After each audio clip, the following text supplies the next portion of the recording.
नमस्कार, न्यूज़ 21 देख रहे हैं आप और मैं हूं आपके साथ अखिल। उत्तर प्रदेश की बड़ी खबरों में बात करेंगे। बिलराया पनवाड़ी राजमार्ग पर अतिक्रमण हटाने की कार्रवाई शुरू हो गई है। लोक निर्माण विभाग ने राजमार्ग के दोनों ओर लगभग 300 दुकानों और मकानों पर नोटिस चस्पा किए हैं। यह कार्रवाई उच्च न्यायालय में दायर जनहित याचिका के आदेशों के अनुपालन में की जा रही है। प्रांतीय खंड लोक निर्माण विभाग के सहायक अभियंता भारत विजय सिंह ने बताया कि यह कार्रवाई जनहित याचिका संख्या 255/2019 और 350/2128 के तहत की जा रही है।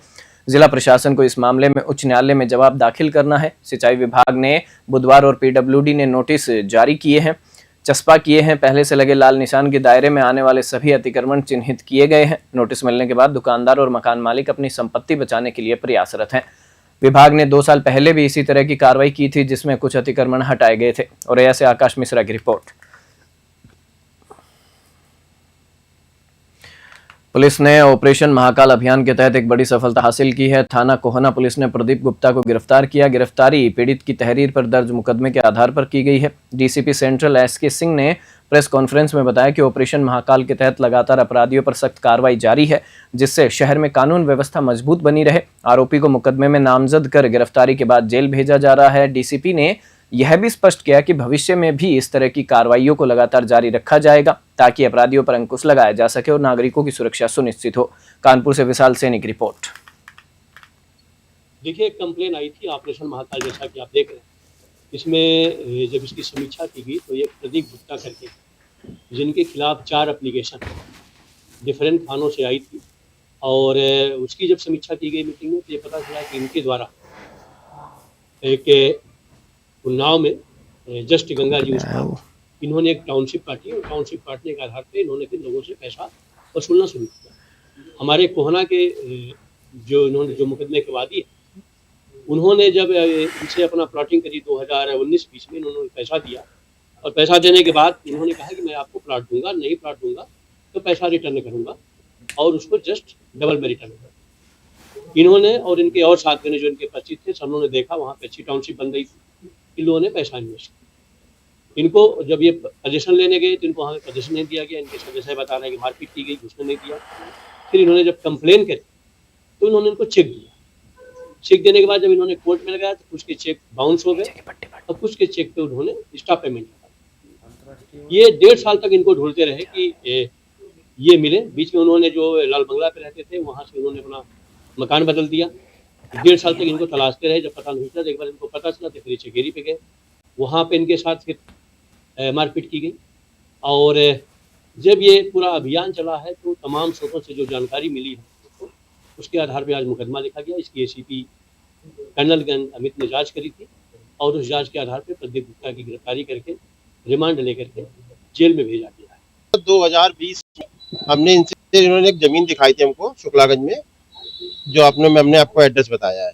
तो हमने इनको, जमीन हमें पसंद आई, हमने इनको 25 लाख रुपए में इनका रजिस्टर एग्रीमेंट कर लो। जमीन दी 40 लाख रुपए की। हमने 15 लाख रुपए की चेक दी, 10 लाख रुपए कैश दिए। वो चलता रहा, 1-2 साल हो गए, रजिस्ट्री नहीं करा रहे थे। हमने उनके ऊपर बहुत प्रेशर डाला। उन्होंने बीच में हमको थोड़े बहुत रुपए भी दिए, 10-20 हज़ार 50 हज़ार रुपये करके वापस करे।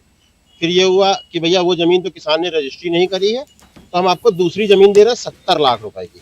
अब चूंकि पैसा हमारा 40 फंस चुका था, तो हमने मतलब 25 फंस चुका था, हमने इनको फिर 20 लाख रुपए और दिया, ठीक। लेकिन उसके बाद भी वो जमीन हमें नहीं मिली। फिर उन्होंने हमारे घर आके सितंबर 2024 में लिखा पढ़ी करी कि हमें आपको 45 लाख रुपए देना है। दिसंबर में उन्होंने उठा के इन्होंने हम लोगों को कैंसिलेशन भेज दिया। इस संदर्भ में हम इनसे मिले, परमिट में मुलाकात हुई तो उन्होंने कहा फरवरी में घर आइएगा, हम आपको 5 लाख रुपए देंगे। हम लोग घर गए, हम, मेरे भैया और एक ड्राइवर, जिसमें पहले तो बाहर गेट पे मुआ चाई हुई, फिर हम लोग अंदर गए बैठ के बातचीत करने। इन्होंने महिला का आरोप लगा के हम लोगों के ऊपर केस रखवा दिया। चरवा थाना क्षेत्र के सैयद सरवा गांव में अपराधी कानून को चुनौती देते नजर आ रहे हैं। प्रधानपति मोहम्मद असद ने एसपी राजेश कुमार को शिकायत देते हुए कहा कि हिस्ट्री शीटर मोहम्मद आजम अवसाब और उनके गुर्गे लगातार उनकी रेकी कर रहे हैं। पीड़ित ने बताया कि इससे उन्हें अपनी हत्या का डर सताता है। मोहम्मद आजम हाल ही में जेल से गैंगस्टर मामले में जमानत पर बाहर आया है और वह महिला बैंक मैनेजर पर एसिड अटैक के मामले में भी आरोपी है। उसकी सक्रियता और गुर्गों की धमकियों से गांव में तनाव का माहौल बन गया है। पीड़ित मोहम्मद असद ने कहा कि गांव में आए दिन उनके खिलाफ झूठी शिकायतें की जाती हैं। उनके बयान के बाद एसपी ने मामले की तत्काल जांच के आदेश दिए। पुलिस पूरे मामले की समीक्षा कर प्रधानपति की सुरक्षा सुनिश्चित करने की तैयारी में है। कौशाम्बी से जयगम रिजवी की रिपोर्ट।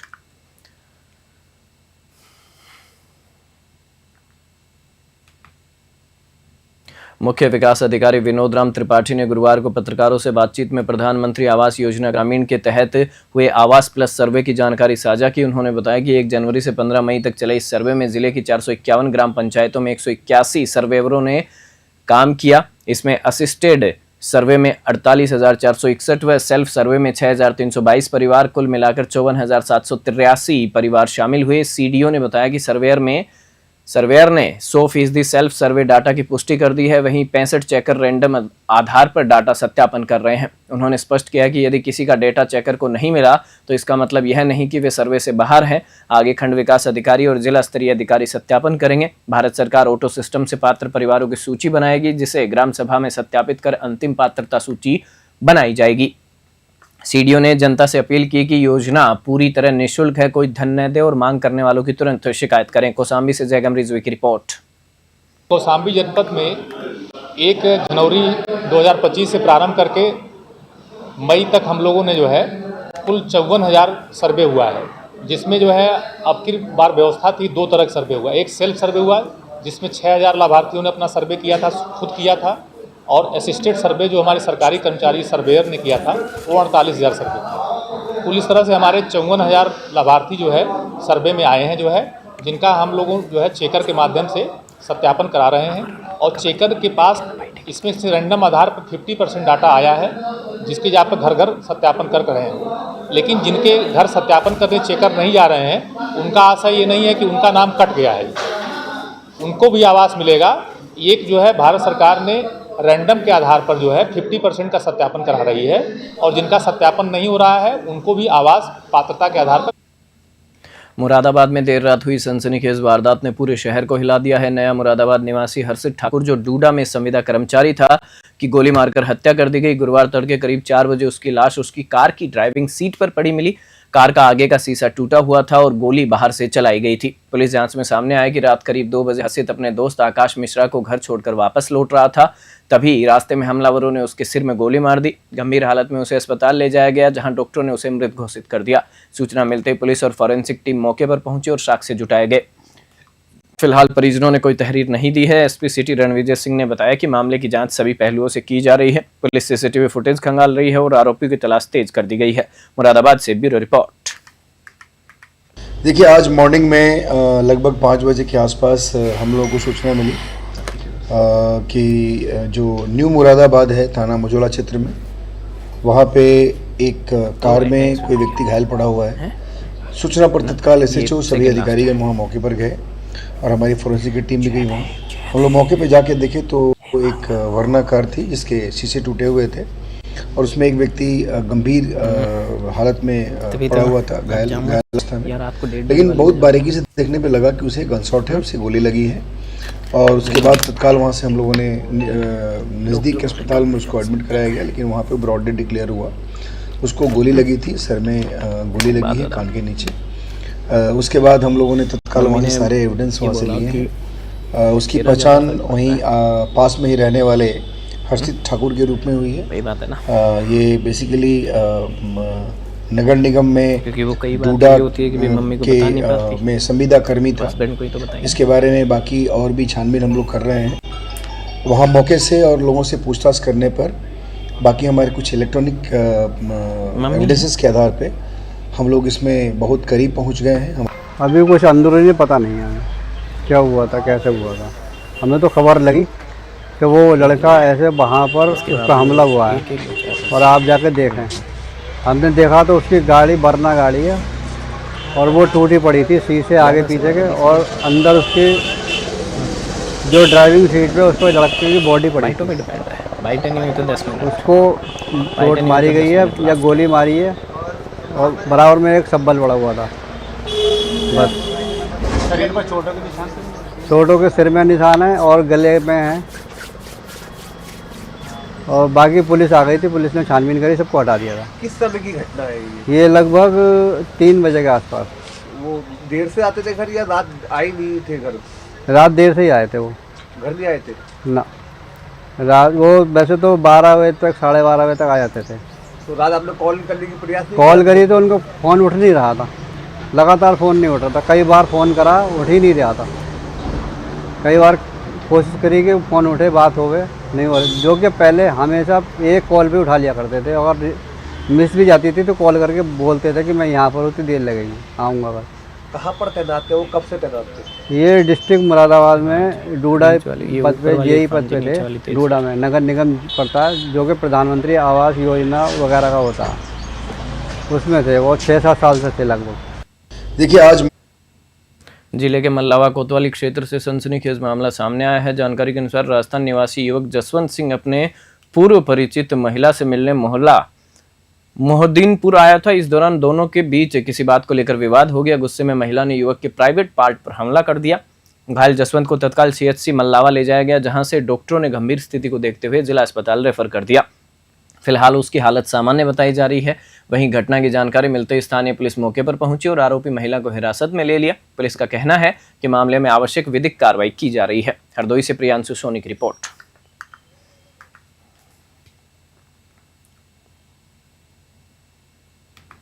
देखिए, मामला थाना मल्लावा अंतर्गत एक मोहल्ले का है, जहां पर जसवंत, जो कि राजस्थान का रहने वाला है, अपने एक पूर्व परिचित महिला से मिलने आया था। दोनों में बातचीत के दौरान किसी बात पर विवाद हो गया। उसी में महिला द्वारा उसके प्राइवेट पार्ट पर हमला कर दिया गया, जिससे वो घायल हो गया था, जिसे तत्काल स्थानीय सीएचसी ले जाया गया, जहां उसे बेहतर इलाज हेतु जिला अस्पताल ले जाया गया, जहां उसकी स्थिति सामान्य है। साइबर क्राइम थाना पुलिस ने एक बड़े साइबर फ्रॉड का पर्दाफाश किया है। आरोपी समीर खान युवाओं को इंस्टाग्राम पर क्रिकेटर बनाने और आईपीएल व भारतीय क्रिकेट टीम में ट्रायल दिलाने का झांसा देकर लाखों रुपए ठग रहा था। पुलिस ने दबिश देकर आरोपी को गिरफ्तार कर लिया। आरोपी बेरोजगार था और इसी दौरान ठगी करने वाले ऑनलाइन गिरोह के संपर्क में आ गया। वह इंस्टाग्राम पर फर्जी आईडी बनाकर युवाओं से ऑनलाइन ट्रांसफर के जरिए पैसे वसूलता था। कई राज्यों से इस संबंध में शिकायतें मिली थी। पुलिस अब आरोपी से पूछताछ कर उसके पूरे नेटवर्क का पता लगाने में जुटी हुई है। क्रिकेटर बनने का सपना देखने वाले युवाओं के साथ इस तरह की ठगी ने लोगों में रोष पैदा कर दिया है। पुलिस का कहना है कि ऐसे साइबर गिरोहों पर सख्त कार्रवाई की जाएगी। मुरादाबाद से ब्यूरो रिपोर्ट।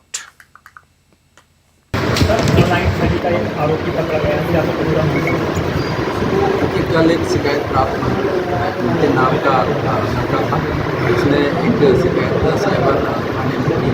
उस पर हम लोग ने तत्काल एफआईआर दर्ज की थी। शिकायत इस प्रकार की थी कि उसने एक इंस्टाग्राम पे ऐड देखा, उसमें ये लिखा हुआ था नेशनल क्रिकेट कैंप इंडिया व आईपीएल के लिए जो भी रजिस्ट्रेशन है वो स्टार्ट हो गया है। उसमें उस व्हाट्सएप पे जब उन्होंने कॉल किया तो एक व्हाट्सएप चैट होती है।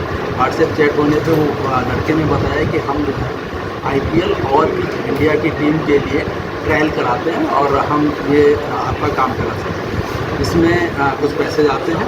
तो जब पैसे की डिमांड की गई तो एक छोटा अमाउंट उसने डिमांड की।